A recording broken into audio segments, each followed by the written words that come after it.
बिस्मिल्लाहिर्रहमानिर्रहीम। अस्सलाम वालेकुम नाजरीन, मैं हूं हाफिज इरफान कटाना और इस वक्त मैं मौजूद हूं सियालकोट की एक मशहूर रोड पे जिसका नाम है कश्मीर रोड। और मेरे लाइव आने का मकसद ये है कि मैं आपकी तवज्जो एक बड़े जो है वो अहम टॉपिक की तरफ दिलाना चाहता हूं, आपको बताना चाहता हूं। और मेरा मकसद ये है कि हम जो है वो मोहब्बत और भाईचारे को फरोग दें।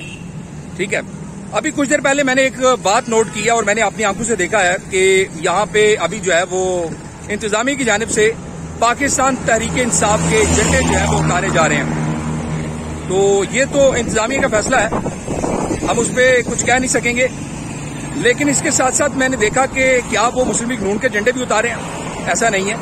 आप मेरे पीछे की जानिब देख सकते हैं कि पाकिस्तान मुस्लिम लीग नून के झंडे जो हैं वो पोल के ऊपर लहरा रहे हैं और यहाँ पे पाकिस्तान तहरीक इंसाफ के झंडे भी लगे हुए थे जो कि इंतजामिया ने उतार दिए हैं। और मेरा ये बताने का मकसद ये है कि कुछ रोज कबल मेरी जब जलसा हुआ उस रोज मेरी पाकिस्तान तहरीक इंसाफ की मर्जी क़यादत से बात हुई।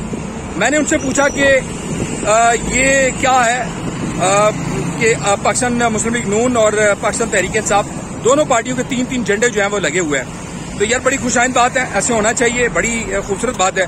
तो उन्होंने कहा जी नहीं, पाकिस्तान मुस्लिम लीग नून के झंडे जो हैं वो ऑलरेडी लगे हुए थे लेकिन हमने बाद में झंडे लगाए हैं। हमने उनके किसी झंडे को हमने टच नहीं किया, उनकी किसी साइन बोर्ड के हमने टच नहीं किया। लेकिन आज मैंने देखा कि आज जिला इंतजामिया की जानिब से यकीनन ये फैसला आया होगा और इस वक्त आप सब लोग जानते हैं कि पाकिस्तान मुस्लिम लीग नून जो है वो हुकूमत में है, तो उन्होंने जो है वो तहरीक इंसाफ के झंडे उतार दिए हैं।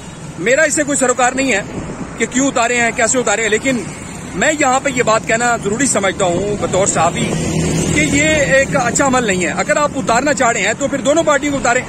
मेरा ख्याल है कि मैं समझता हूँ कि अपने मुल्क को संवारने के लिए, अपने शहर को संवारने के लिए, उसकी खूबसूरती को बढ़ाने के लिए हमें ऐसे इकदाम नहीं करने चाहिए।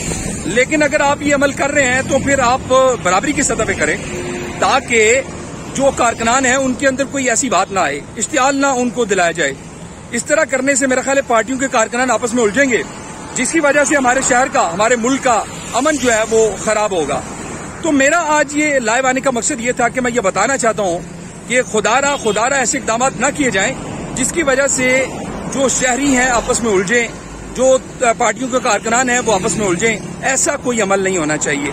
अगर आप करना भी चाह रहे हैं तो फिर बराबरी की सतह पर करें, क्योंकि अगर आप ऐसा आज करेंगे तो कल को आपको भी ये भुगतना पड़ेगा।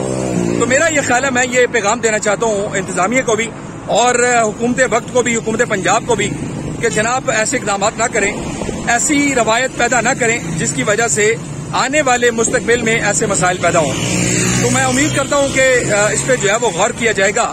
ऐसे इकदाम से रोका जाना चाहिए, या तो किसी पार्टी का झंडा नहीं लगाना चाहिए, अगर लगाते हैं तो फिर बराबरी की सतह पर बात होनी चाहिए।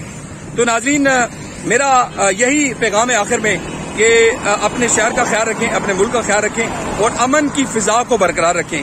हम सब भाई भाई हैं। ये तमाम सियासी पार्टियां जो हैं वो साइड पे हैं। हम सबको सियासत से बालातर होकर अपने शहर के लिए सोचना होगा, अपने मुल्क के लिए सोचना होगा। आखिर में मैं दुआ को हूँ कि अल्लाह ताला की ज़ात पाकिस्तान को सलामत रखे। इस वक्त हम बड़ी जो है वो पेचीदा सूरत हाल है, बड़ी अफसोसनाक सूरत हाल है। अल्लाह ताला हम सब का हामी नासिर हो और पाकिस्तान को तायत कायम दायम रखे। पाकिस्तान जिंदाबाद।